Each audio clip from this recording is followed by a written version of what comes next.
Welcome home. We are WNST, Towson, Baltimore, and Baltimore Positive. We're positively coming at you with the Maryland Crab Cake Tour presented by our friends at the Maryland Lottery. I'll have some Pac-Man scratch-offs to give away all month long. Roz is threatening to give me more batches of these because I'm going to need it. We're going everywhere this month. I'm wearing my Costas shirt. That's going to be later this month. And with the Orioles playing like 1 o'clock games, 4 o'clock games, Toronto, we're going to be out on the road. All of it brought to you by our friends at Jiffy Lube Multi-Care, as well as Liberty Pure Solutions, keeping my water fresh. We're going to be at Fadley's on Friday, and the Tampa Rays are in town. We're going to be at Cooper's North and Timonium next Tuesday, promoting Fleet Week. We're going to go back to Cooper's down in Fells Point on the 14th. We're going to be at State Fair in Catonsville before the Toronto game on June 6th. It's a Thursday.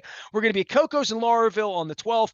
Costas, aforementioned, in Dundalk before the Orioles Yankees game, and Orioles Yankees sort of means something, and Pappas in Parkville on the 25th of June. So we're out and about. Lots of lottery tickets to give away, lots of crab cakes to eat. I'm probably going to get some crabs. I'm wearing my Costas shirt right now because I'm rubbing it in. Pete Williams has been my friend for 30 years. We are friends on the field, off the field, in the real world, in Tampa. We have been known to have drinks together when I'm in for hockey games, Springsteen concerts, things that take me to Tampa, spring training, maybe if they invite me sometime soon. And I was down looking for you a couple weeks ago with this optimistic Oriole 100 and win team. And I think the last 3 times you and I have gotten together to eat Cuban food somewhere in Tampa, we don't even talk about baseball anymore, even though you were like the USA Baseball Weekly insider, writer, dude. You've written books on collectibles and sold books and like all that. We don't talk baseball anymore because my team stunk. And now my team's good, and I'm like, hey, we're playing Tampa. Maybe I should call Pete. Pete, do you still watch baseball? Yeah, I do, and I think the what happened last year with the rules changes helped a lot. With the pitch clock and some of the other rule changes, I think they still have a big nut to crack with this whole pitching quandary, where we're only going to let pitchers pitch 4 innings and they're still going to blow out their arms and that sort of thing. So that, I think, is a major problem for baseball to address. But yeah, I got back to it a little bit, and part of it's because of this Tampa Bay Rays team. Now, they have made the playoffs 5 straight years with a limited payroll. And, a lot of people are going to say, well, the Rays are largely responsible for ruining baseball in many respects, right? They came up with this shift. They came up with the idea that we're going to just obsess over analytics. We're going to trot out a different lineup every night. We're going to blow out so many arms. We're going to just turn over our roster constantly. But it does work. And so I guess all those Ivy Leaguers and MIT types in the front office for the Rays, the formula does work. It's not a traditional one, but it's one that's pretty entertaining. You combine that with $10 tickets, a lot of good promotions. And I'm one of these people, I may be in the vast minority, but I kind of like Tropicana Field for a number of reasons. And so you put all that together, I think, at least from a Rays perspective, it's been a refreshing last few years here in the Tampa Bay area. I don't hate Tropicana Field. And I had Luke in the passenger seat when I was searching you out 6, 7 weeks ago. We're down there for spring training, and we drive by, and Luke laughs at it because it looks sideways. It looks kind of tilted on the side of the road, and it's a joke for 30 years, and the team was so bad, and then the team got good. Pete, I don't even know your whole background, and people can Google you. You're down in the Tampa area. You do a lot in the fitness space. You've written books on collectibles, but I know you as a kid coming up. We're kind of the same age. We're both young, and you were in and out of Baltimore a lot because of Cal Ripken, and there was no team in Washington. And I don't even know what your original love of baseball is about. I don't think of you as a Tampa guy. You certainly didn't grow up with a Tampa Rays hat as a little boy or whatever. But all these years later, you're raising a family in Tampa. You've made Tampa your home. And it's a weird baseball market, right? Because you can play baseball 13 months a year there. They always thought there was going to be Hispanic this and Cuban that and Anglo this. And unlike here where they play lacrosse, it's like baseball, baseball, baseball, and Strawberry and Gooden and all Wade Boggs. All of that went on in Tampa, and yet it's a place they can't sell baseball. And even guys like you that love baseball, they don't like the dome. They don't drive across the bridge. What's a team not good enough for you? I mean, the team's been friggin' great for 15 years, right? Like, Tampa's weird for baseball, and you moved into it as a journalist, really, a baseball journalist. Yeah, I'm from Virginia. I lived in Richmond until I was 11. Those were my formative years with the AAA Richmond Braves, Dale Murphy, Brett Butler, those guys, and then moved to Northern Virginia. I actually became a baseball writer out of college for USA Today, having only seen 4 major league games in my life in person. Now, that may sound ridiculous, but Nestor, you know, as someone of our generation, you could follow the game through the newspaper every day. You could follow it through the game of the week or WTBS. That was more than enough. And so when baseball expanded to Arizona and Tampa Bay in 1998, I went to my editors at USA Today and I said, look, you know, I'm on the plane all the time. We didn't have a team in DC and would not have one until 2005. Why don't you let me move to Arizona or to Tampa and I could be based there? We'll save money on spring training. And they let me do it. And so they sent me to Tampa. I was there for a year. They said, we'd like you to move back. I said, I'd like to stay. And so at that point, I went freelance and branched out into all manner of sports coverage, TV, radio, all sports, then some fitness, then some business, and 26 years later, here we are. So yes, I've raised a family here in the Tampa Bay area. I keep saying here in the Tampa Bay area, and it's ironic. I am sitting in Virginia Beach right now as we talk about this. I could actually go to a Norfolk Tides game tonight. I'm not sure if they're home or not, but while I'm here, I could go. Sowers isn't there anymore. Yeah, exactly. And so I mean, the Norfolk Tides might be the 17th best team in baseball, any baseball right now, as loaded as they are. But again, with Tampa, it's always been a tough market. There's many other things to do. We have the beaches, the best weather, all the other things, and so I think that more than anything has we don't have huge per capita income, so we don't have the corporate base that we have. But all that aside, I mean, the Rays management, at least the management of the last 17 years, has done a great job of running the team, obviously on the field, the product, and I think also bringing fans in as much as they can. And now, lo and behold, they're as close as they ever have been to getting a new stadium. Will that be a panacea? I don't think so. Maybe a short-term solution like we've seen in places like Pittsburgh, Denver, and the like. But in the end, it's always going to be a challenging market. Yeah, if I were to put you on assignment for an honorarium to write a guest piece of 60 inches of depth for a Sunday Sun banner takeout, inked by the great Pete Williams, baseball writer and great mind of 30 years, and saying a guy named Rubenstein bought the team here. Angelos is gone. They have all this young talent. You've already given the aforementioned loaded Norfolk Tides and this organization. 50,000 feet me from the outside is the guest on my show in Baltimore, and coming back as a guy that knows a lot of stuff and has seen a lot of stuff and used to write about all of this kind of stuff, including work stoppages, money, television. I mean, I remember when getting the stadium built was the most important thing because that's where the revenue, and then it was the club level, and then it was we're going to get a cable television deal, and we're going to hoodwink Yes Network and Nesson and Masson, and that's where we're going to get all the money. I'm not convinced they know where their money's coming from, and even the guy that bought in, who's the billionaire, and he's 74 years old. How long is he going to own it? Is it a cab ride? Is it a toy? But fixing the Orioles has been my charge from the beginning. Like, it's why I did Free the Birds now 18 and a half years later through all of this, and the awfulness of what you remember with Cal Ripken living in DC, and really the Oriole, Camden Yards was your home park for the years you covered all those teams. So you said 98, 99, right? When you left, it all fell apart, Pete. We haven't been any good here since 98, but Baltimore and building it back up. Nationals exist now. Nationals have won. They have a stadium. They have all the money in the weighted market in the same way that Miami would have all the money against Tampa, and they don't do baseball down there either. I mentioned lacrosse as being, and I will continue to mention that as being a major obstacle in this marketplace for getting people interested in baseball, playing the game of baseball, knowing the rules of baseball, having young people that want to go out and be a part of it for more than hero worship. Where do you sit on the Orioles resurrection? And I don't just mean on the field, because that's good for now, but they're going to have to pay for this at some point if they want to keep the players around here. And this is really the time for them to grow this thing and become the, dare I say, Green Bay Packers of baseball. Right. Yeah, I'm bullish on the Orioles, and I think of what happened here in the Tampa Bay area without a tradition. But we had an owner who was every bit as hated as the Angelos family and Vince Naimoli. And so when he finally gave up the reins and ultimately passed, even long before he passed, it was really a breath of fresh air. And the new regime came in and turned things around. And they've been running the Rays have in their current regime for 15 years. They don't have a World Series title to show for it. They have 2 appearances, and that's good. But I guess with the Orioles, yeah, I think as we've seen from 91 to 99ish or so, that the Orioles could be as big and as impressive as any team in baseball, financially, on the field, attendance, anything else.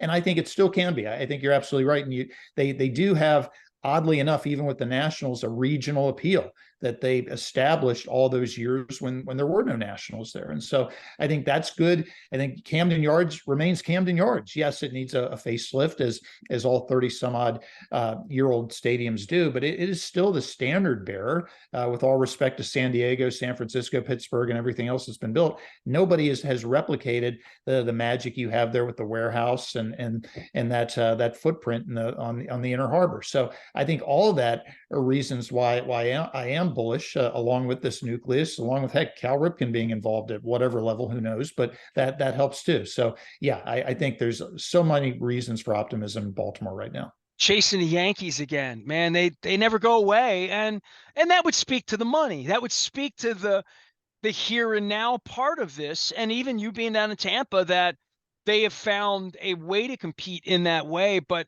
I don't know that fans are going to want to hear that if they come out and support this program and Gunnar Henderson or Adley Rutschman wind up in the Yankees or wind up with the Red Sox in some sort of twisted way that even 5 years from now, there'll be such an imbalance because of media, because of the size of the market, all the things you talk about, not having the money to buy club levels and put stadium naming rights and all the things that Angelos could have taken advantage of and never did, but Rubenstein's going to have to if they're really going to compete here long term. I mean, I'll hear that Tampa model all day long. One place it hasn't worked is at the turnstile.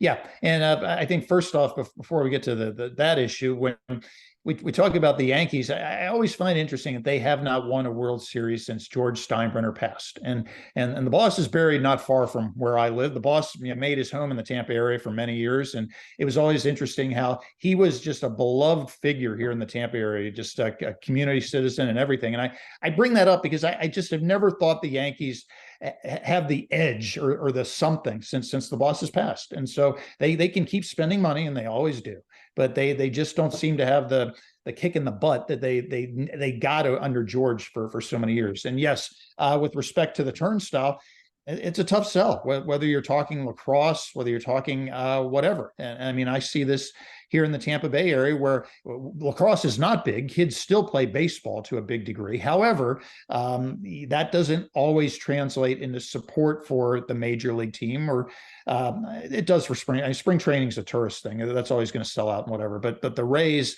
they have to rely on the locals, and it is a tough sell, no question about it. Love the Orioles. I'm seeing this sort of resurrection with this kind of program. More than that, it's even, and I say to my wife, like, my favorite players are like Ryan O'Hearn, who fail elsewhere.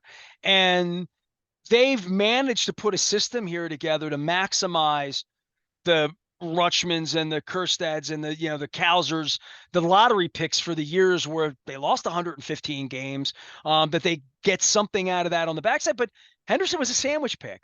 Westberg's another guy that they've managed to get to the big leagues.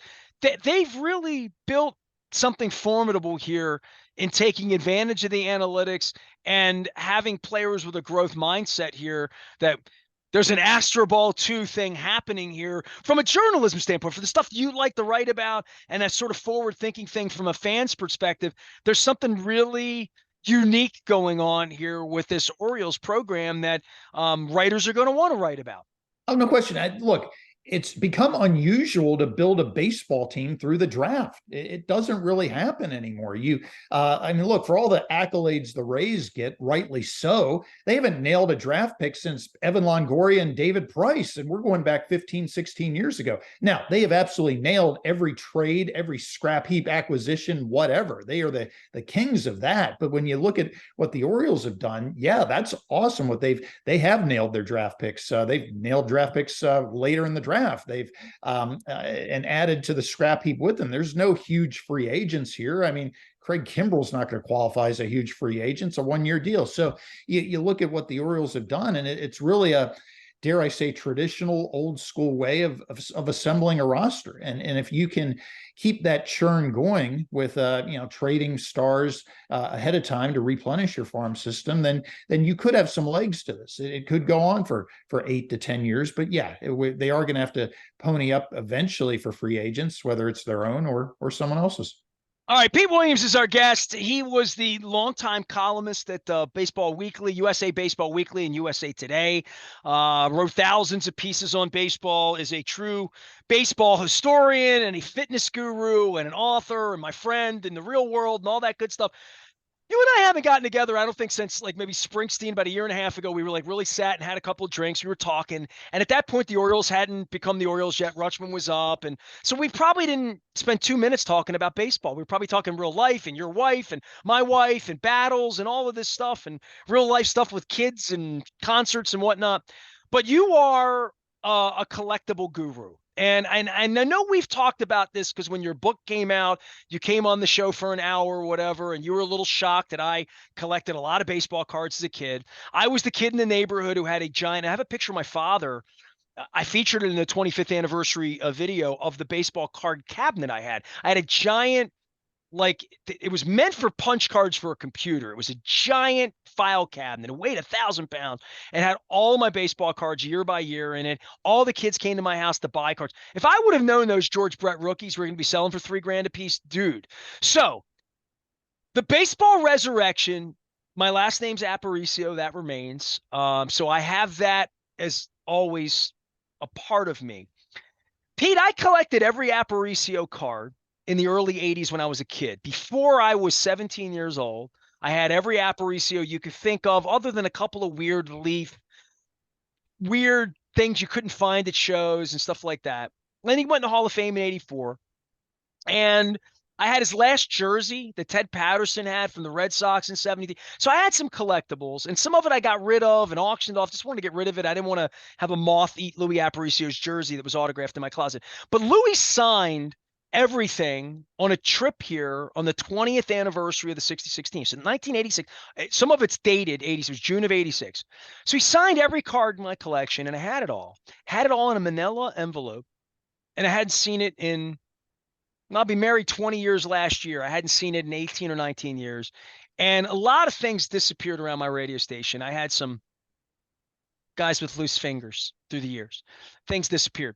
I just assumed, because I hadn't seen it, that it was stolen, lost, gone to the wolves. I mean, Aparicio rookie card autographed, 57 autographed, high number 61, hard to get 71, mint black corners, all that, right?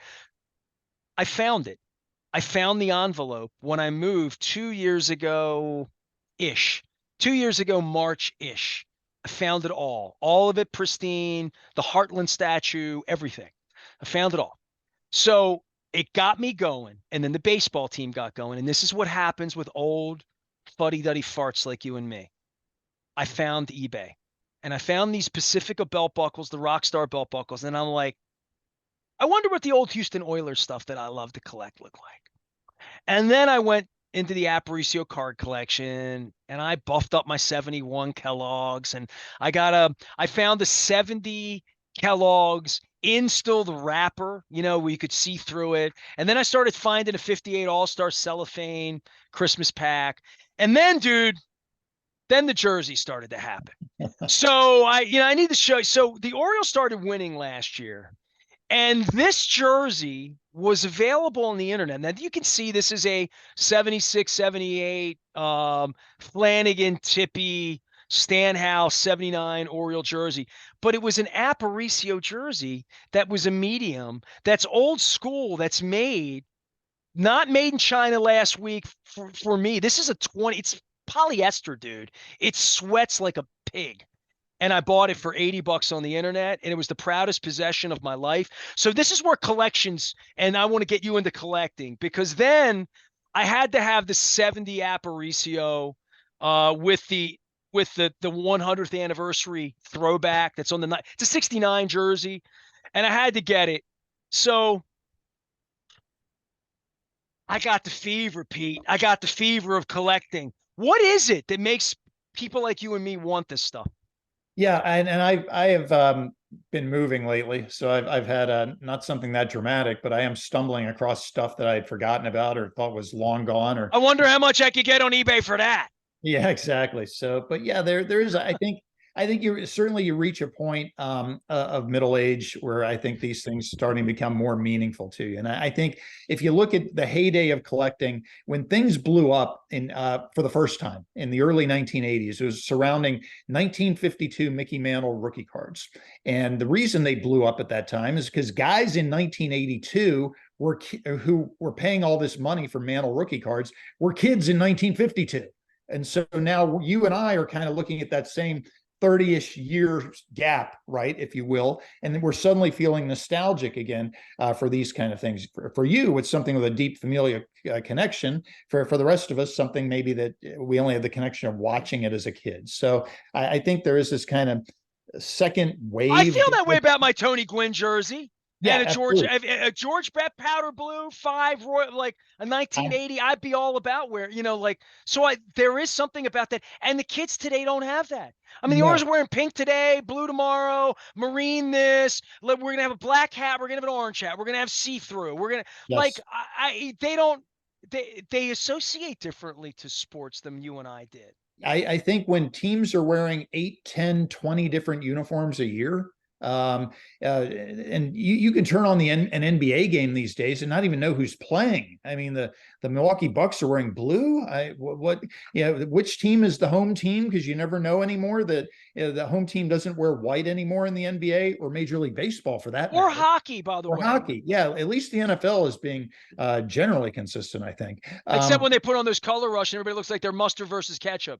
Yes, exactly. And so, yeah, and so I don't get it. The one thing, I mean, look, Jerry Seinfeld had his famous riff where he goes, "Players change teams so often that really you're just rooting for clothes. My clothes to beat your clothes, right?" Well, now we don't even have consistent clothes. I mean, so and Jerry said that like in the early '90s too. So this is not a new argument, but now we've at least gotten rid of, for the most part. I mean, the one great thing we can say about the Yankees is that they don't subscribe to any of this silliness. They're not putting the names on the backs of uniforms. They're wearing home and away, and that's it. The Dodgers are generally, pretty consistent that way too, and sometimes the Red Sox. But every other team, you can't tell. I mean, here in the Tampa Bay area, I mean, the Rays have so many uniforms. I don't even know what's what on any given day. And so, but you lose that connection that you and I had with the powder blue, with whatever uniform that resonated with us. I mean, I was a Dale Murphy fan, and the Braves had some cheesy powder blue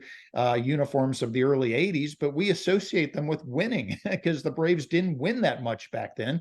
They went back to their traditional America's America's team. team, of course. And so, but yeah, the uniforms matter. And I think baseball is just so, like the other leagues, so intent on the short term revenue bump of all these different uniforms that they miss the big picture as usual. You give me that 74 Hank Aaron, that white with the right. I mean, come on, with that panel, that Ralph Garr, give it to me, right? Sure, absolutely. Yeah, the Braves had some gorgeous uniforms through the years, and their traditional one that they've gone back to starting in the late '80s that we now associate the '90s winning with. That's been a good run as well. What's your collectible of choice? I mean, you wrote about all of them.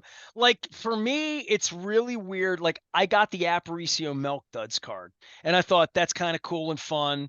He was on a 7-Eleven cup at some point. I cannot find it anywhere. So there's some weird sort of off the beaten path weird collects. I like my belt buckles because I can wear them. I physically wore my police belt buckle to a Sting show at the Symphony Orchestra. I literally wore my Cheap Trick, and my wife wore her Heart belt buckle. I wore my Rolling Stones belt buckle the other. I wore my Who belt buckle to a Pearl Jam show so they would play Baba O'Reilly for me. So I like there's something about wearing it or wearing a hat or wearing a jersey that is way different than, and my buddy Mark Miller and I get into this because he collects Brooks Robinson cards and we talk about collecting and whatnot. That like I don't want a card that's rated in a case that feels like I can't touch it. And the beauty of the card, I'll never see it because it has the PSA thing and I go into card shops and I'm on the road sometimes and I see things, but I value the stuff that's worth $3 that's like in a corner much more so than having a sharp cornered Bobby Clemente from 58 or whatever, right? Like the card collecting part of it, I love the art part of it, but I don't know what to do with it. Right. Baseballs and programs and autographed things for walls. I prefer something a little more functional as I get older than here, look at my card. But there is a weird part of collect like chairs. Like from the polo grounds, you want to sit in my chair, or do I want to hang it on the wall? But we all have a different feel for that collecting thing. Like I collected that autograph. I was there when Willie Mays signed that, or I went to a convention hall in Atlantic City and paid Pete Rose $300 to sign my gambling slip. Like there's some really esoteric, weird stuff out there. But for me, as I get older, the things that come from the heart, like wearing a Tony Gwynn jersey or wearing a Dan Pastorini jersey, I'm looking for a Earl Campbell right now that fits me. They're all like so big. Um, so I've gotten back into that part. That's the little part of sports that I'm not going to let these pricks take away from me. And I mean that sincerely because they've tried to take my love of sports away. You know that.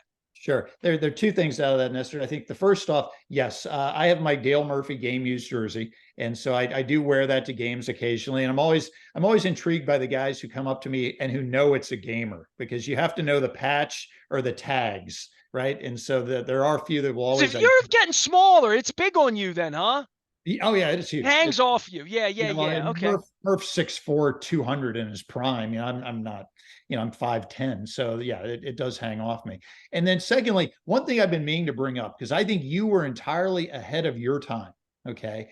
Whenever a sports, not all the time, but often when a sports celebrity passes, you will post online a photo of yourself with that person because you had the foresight in the 80s and 90s to have photographs of yourself taken interviewing people, or maybe they were on your show. We think nothing of this today, but back in the 80s or 90s, you had to actually have an actual camera, right? And so and you had the pictures Like I taken. have a picture of me and Cal Ripken. I think it might be the only picture I had of Cal Ripken then, other than running into him somewhere and taking a picture somewhere. But like Right. we didn't have a lot of cameras running around, and a lot of my No. pictures were taken by photographers that were on the field, and they gave them to Yes. me afterward. Yes. For But sure. Yeah. I wish I would have had my photographer friends, and we have a lot of the same photographer friends, and You some have of all them. the press passes, but you don't have Yes. pictures, right? Yes. Okay. Like, I wish I had interviews, pictures of me in the dugout or in around the batting cage or wherever. I went to various people's homes and interviewed them for various things. I wish I had. To me, that would be the memorabilia of my career. I wish I had. It would be valuable to nobody but me. But I Right. wish I had more. I once interviewed Mickey Mantle at his restaurant on the occasion of his 60th birthday. Okay, and nobody thought at that time in 1991 I would not have thought to bring a camera, right? And so he actually did sign a photo for me. I had Wasn't. lunch with Robert Plant and my kid and didn't have Yes, a camera. I mean, like exactly. there's no picture of it at all, but I sat with Robert Plant for an hour and a half and I just didn't. It was 1989. I didn't have a camera. Nobody would have thought to do that. That's the thing. And so, I have a signed baseball from when I was 7 years old at a Richmond Braves game that my dad took me to with Dale Murphy. Why? What if Dad had brought a camera? How priceless would that photo be I don't to have one picture of my pop and I at Memorial Stadium together. Not one. Not Yeah, one. we forget just what a strange era it is where we shoot 100 pictures of everything a day. Where it wasn't that long ago where we might take 100 photos a year, and so we just don't have those kind of personal Well, this morning memorabilia. I posted Bill Walton. We lost Bill Walton in the overnight, and I had Bill Walton on my show one time in my life. He was walking Radio Row in San Diego, and Dan Shaughnessy was sitting on my show. And Dan knew him from Boston, right? So he's like, yeah, sure. So he sat down, and 25 minutes later, we're talking about San Diego and his height and how he shops and the Grateful Dead and like doing all this stuff. There's one picture, and it's a really awkward picture because Bill's got his arm up. I'm sort of off of Bill. My pass is hanging down. And there's some rando dude sitting between us, reading it head down. You only see the top of his head. He's reading a newspaper. And there's no posing, there's no nothing. And I'm like, Yeah, it was one picture because I had to take that to the photomat, and the film costs $8 a roll, and there was only 24 pictures on it. And then to get it developed, it was another $8. And all of a sudden, like, I didn't shoot a whole roll with me and Bill Walton. There's one picture. It's good. It's not great. It's not posed, but there's one picture. And somebody's like, "Who's the rando dude?" And I'm like, I don't know, but that's what makes it great because Right. it wasn't a television show. It wasn't even a set. It was like a convention hall with curtains, like literally. And there's nothing sexy about any of the pictures other than the fact that Bill's dead and it's 26 years ago. And I'm blessed to have had something that looks like a picture there because I had a camera on the desk and probably said to somebody, "Can you take a picture when Bill?" It's Bill. Bill. And they took a picture and it turned out to be on the day he died, something that I've gotten a lot of feedback on, but it's so weird because it's not upscale. It's not No, internet worthy. no, but think back if in the 80s or 90s, if people weren't as obsessed with getting autographs and they were more obsessed with getting photos, I think the athletes would have been fine with that because they know people aren't looking to make any money off a photo of themselves with them, right? And so they would have probably been far more amenable to getting photos back then. Of course, today it's out of control and no And one wants nobody's got a picture in the field with Eddie Murray. Nobody, right? to. And Exactly. all those nights that Cal Ripken during the streak signed every popcorn box. You remember all that. Sure, sure. I don't know that many people post pictures of Cal. They didn't take the No, camera to the ballpark that night. no, no one was taking photos in 1996. We were still not to cell phones yet at that point, let alone Well, smartphones. Pete, I tell you what, man, I hope to have a picture of you and I at a World Series game together one day, and me wearing my Aparicio throwback and all that good stuff. And I miss being around baseball people, and I think that part of being a media member and having that privilege taken away. I'm under double secret probation review now. It's been told to me by Mr. Rubenstein's people, so I'm just assuming that part of my deal is over, and it allows me to write more capably from the outside, but I'm the relationships inside of baseball, and I know it's changed. I know from people inside, from people around the game, that if I were back, I would be treated like trash no matter what because it says press on the top of it. And those kinds of relationships that we had that I talk about 30 years later with Tony Gwynn and different people, and even Tom Glavine, and you talk about the Braves. I covered the Braves, Leo Mazzoni, all those. I was around all of those teams, and there was a different openness to the media and people like you and I, because we would come into that clubhouse in foreign territory and would really have to know a lot about baseball in order to get over. The minute we would go up to a player and not know enough is the minute we weren't going to be there long. You had to really earn your way for Tony Gwynn to show you his video setup. Yeah, you did, and it was a different era. And unfortunately, players feel they can interact more directly through social media, and maybe that's true, maybe it's not. But yeah, from what I hear, you just don't have the access in any sport that you used to. Boy, let's not get started on college sports where there's no access. But I mean, and then at And least plenty of money.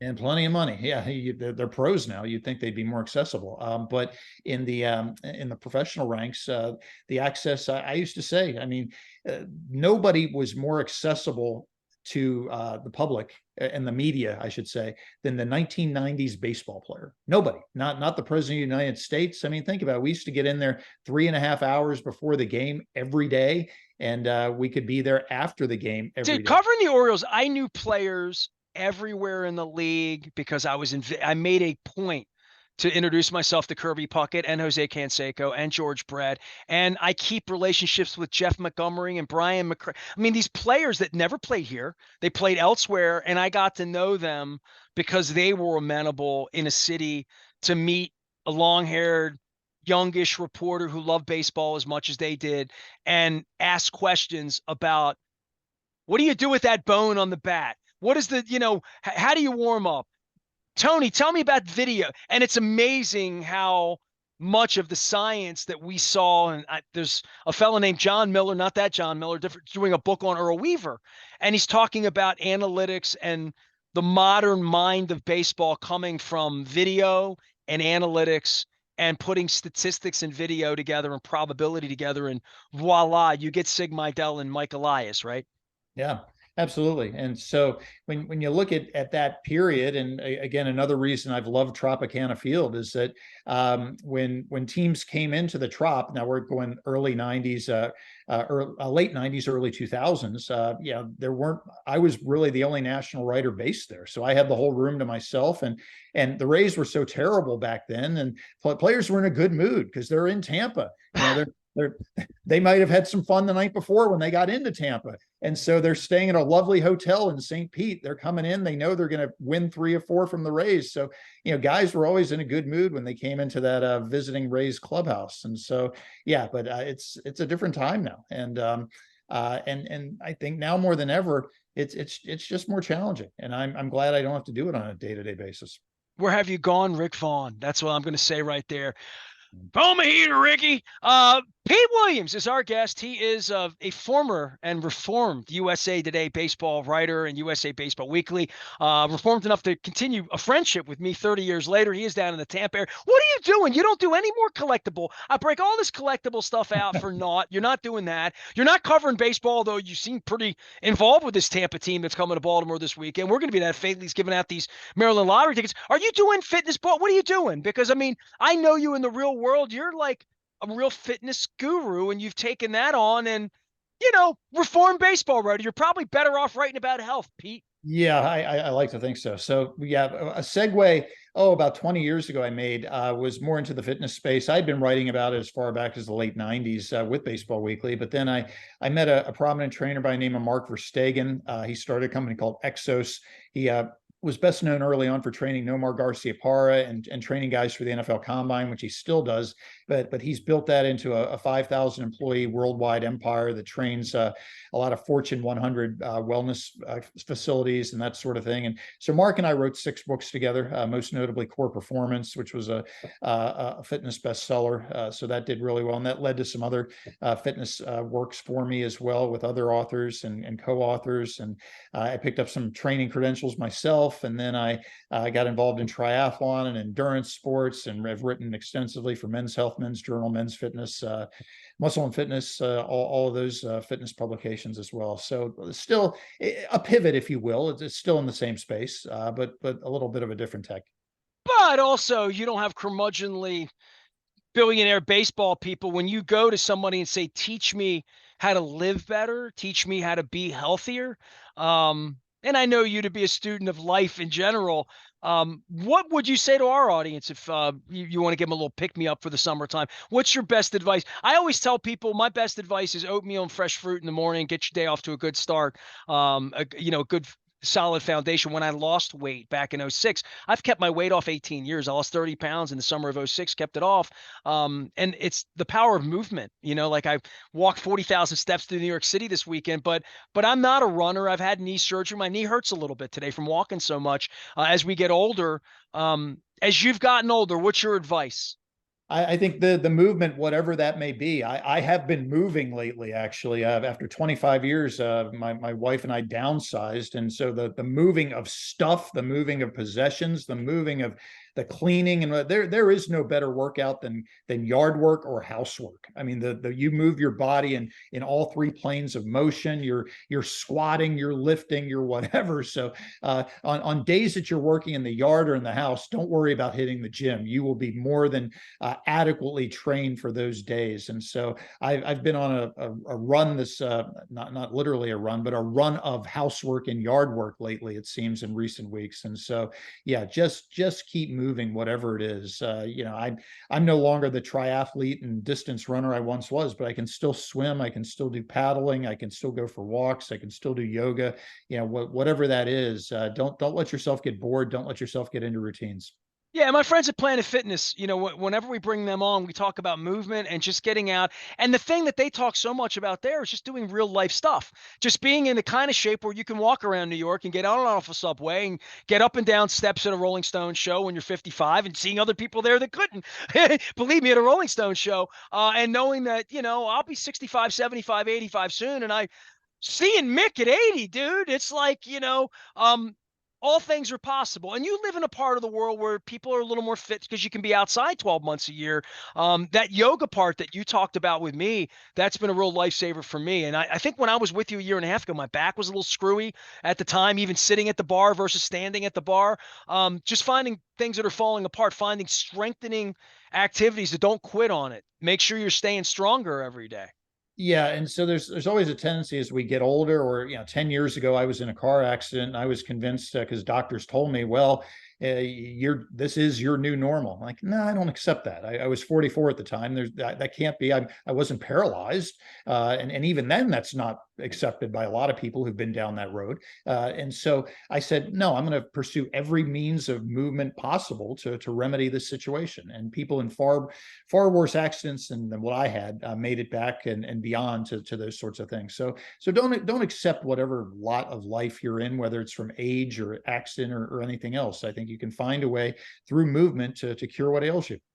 All right, Pete. I knew you would educate us here. Pete's like, what are we going to talk about? I'm like, baseball, I think. Maybe in the neighborhood of it. Well, the Orioles are good, right? I mean, I've known you a long time. You and I don't talk enough baseball in Baltimore, right? Like we've waited a long, long time to see what this can be again. And it's been fun to talk about it and fun to dream it a little bit. And knowing guys like you back when it was full here and it was vibrant again. And here comes Tampa this weekend in a meaningful series in Baltimore. We haven't had enough of that. No, it's great to see.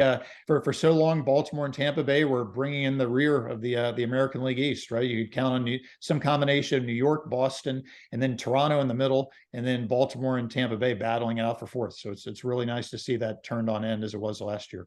Baseball. It always sucks us back in, especially us old guys here. Babe Williams can be found out on the interweb anywhere that great books are written. He is an author and a fitness author and guru. But I'll always think of him as a baseball collectible and my old baseball friend from back in John Eisenberg called it the glory era of sports writing. The golden era of sports writing is what he called it. So you're going to say the 90s baseball. I'll always have Chuck Knobloch is what I'm thinking. I am Nestor. We are WNST AM 1570 Towson, Baltimore. Come find us on the Maryland Crab Cake Tour presented by the Maryland Lottery. Get some Pac-Man scratch-offs. We're going to be everywhere all month long. Check it all out at BaltimorePositive.com.